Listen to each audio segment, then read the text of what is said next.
new era, the Harold Ballard era, and off the ice it was a bit of a gong show. On the ice, for a little while it was too, although you have to think about great years in the 70s with Darryl Sittler, Lanny McDonald, Ian Turn, Borja Salming, players of that ilk, Roger Nielsen behind the bench, some hallowed times. Didn't take us to Stanley Cup glory. Did you take them to Stanley Cup glory? But it certainly showed a zenith of that particular era for them. They returned to respectability. 1979-80, it was the return of Punch Imlach, who'd been behind the bench and the general manager, started off as assistant general manager with the team, and again took the team from the peaks to some valleys again. He had a hard time with Alan Eagleson, he had a hard time with the National Hockey League Players Association, and he embodied that in Darryl Sittler and took it out on a number of the players that Darryl was affiliated with. So all of a sudden we saw guys like Walt McKechnie, Pat Boutette, Tiger Williams, Lanny McDonald, all traded off to various teams and hurt Sittler to the core. Ultimately, he asked to be traded from the team and took his captaincy off, the C off of his sweater as well. So it was a long climb back. The long climb back continues to this day. We've had some highlights like the 3 seasons in a row where Rick Vive scored 50-plus goals. Wendell Clark coming to the team as a rookie and adding some fure, some skill, some terrific wrist shots and slap shots and fists into the mix as well in the mid-'80s.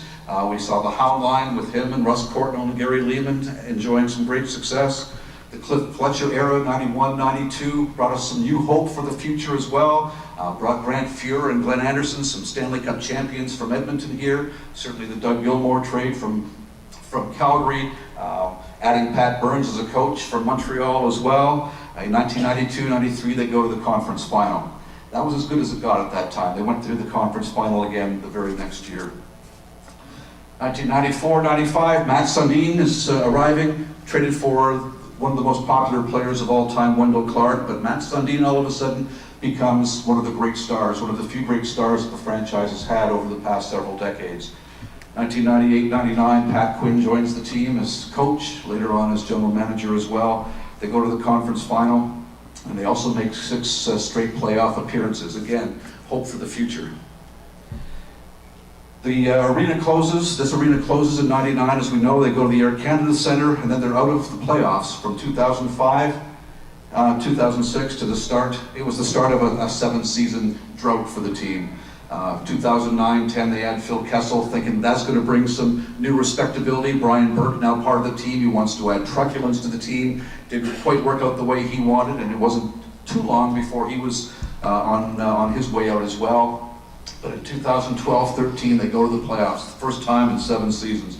Kessel and Bozak and Kadri, and it goes on and on. Phaneuf and of course that monumental collapse against the Boston Bruins takes away all hope for Leaf fans at that point. So Brendan Shanahan comes to the team, 2015-16, and he's got a plan. They call it the Shana Plan. He adds Lou Lamoriello, he adds Mike Babcock, some terrific components of this franchise. And through terrific drafts, Mitch Marner comes to the team. We had Austin Matthews as the #1 draft pick overall last year. It gives us some hope. All of a sudden, the hope that we had through the 40s, through the 60s, has come back again. We know that there's going to be pain. We know that there's going to be a tough time over the next little while, but the light at the end of the tunnel, of course, this time is hopefully not going to be a train, and if they can stay to the course, hopefully some glory will return to this franchise that is so important to this city and in many ways to the country as well. So thank you for your time today, and I appreciate giving me the opportunity to talk a little bit more about the Toronto Maple Leaf Hockey Club.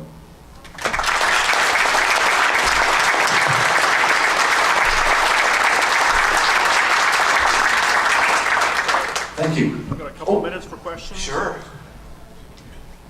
Great, thank you. Yes, sir.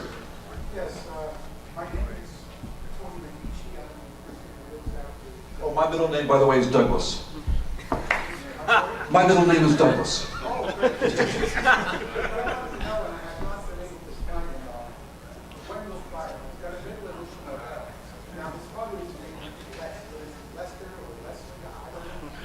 Anybody know? Wendell Clark's middle name. It starts with an L. His father's name is Leslie. Is Wendell named after his dad, at least through a middle name? Lester or Leslie? Tony's curious about a middle name for Wendell Clark.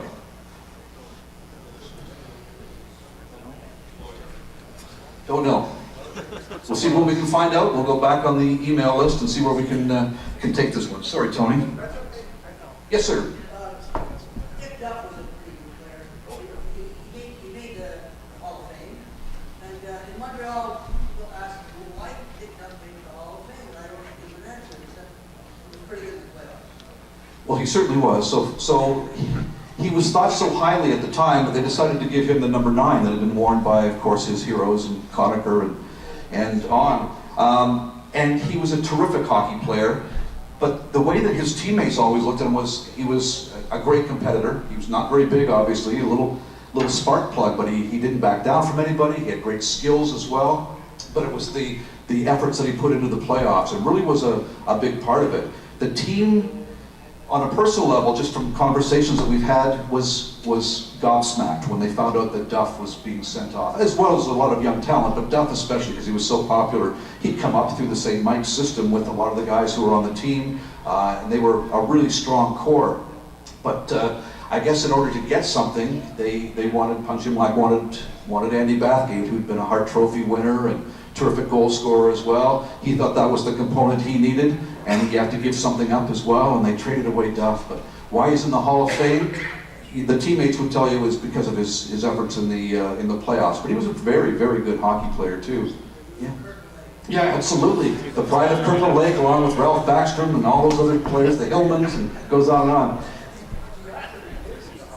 Yes, yeah. Yeah, no, he is for sure. Yes, sir.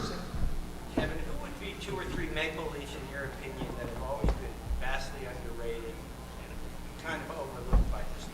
Oh boy. Gila Rose, no. Boy, let me think here. Well, part of it's just history because none of us saw them play, but you have to think, I mean, Conacher is revered and Jackson and Primo for sure. But you think about contributions of other players back at the time.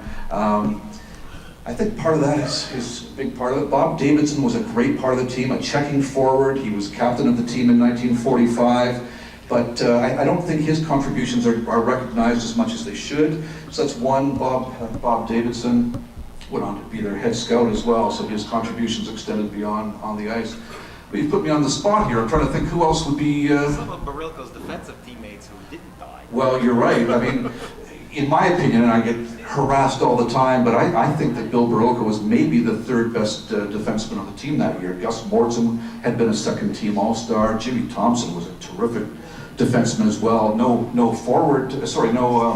offensive prowess really, but terrific defenseman too. We forget about them a little bit.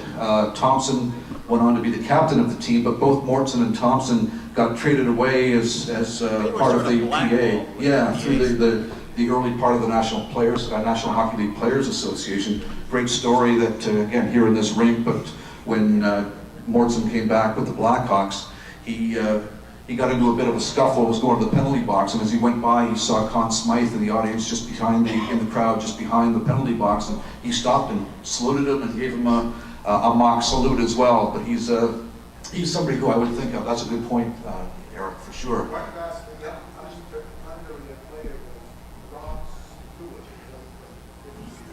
Stewart. Ron Stewart for sure. I think about Ron Ellis, again, who we'll see here too. He certainly scored a great deal, played his entire career here, but because he was put on against the top wingers in the league, Bobby Hull and gentlemen of that sort, I think that Ron Ellis, had he been unshackled from those responsibilities, could have been one of the great scorers in league history as well. So a couple of names, not a very good answer, but a couple of names for you anyway. There we go. Yes, sir. Back here. Aubrey? Last question. Oh, okay, very good. Leonard? Yeah, Sid Smith. Sid, absolutely. Yeah. The captain of the team as well, and a terrific player, great goal scorer, came up the very same day that Barilko came up. So. Great. All right. Thank you. Yeah. Well, thank you very much, Kevin.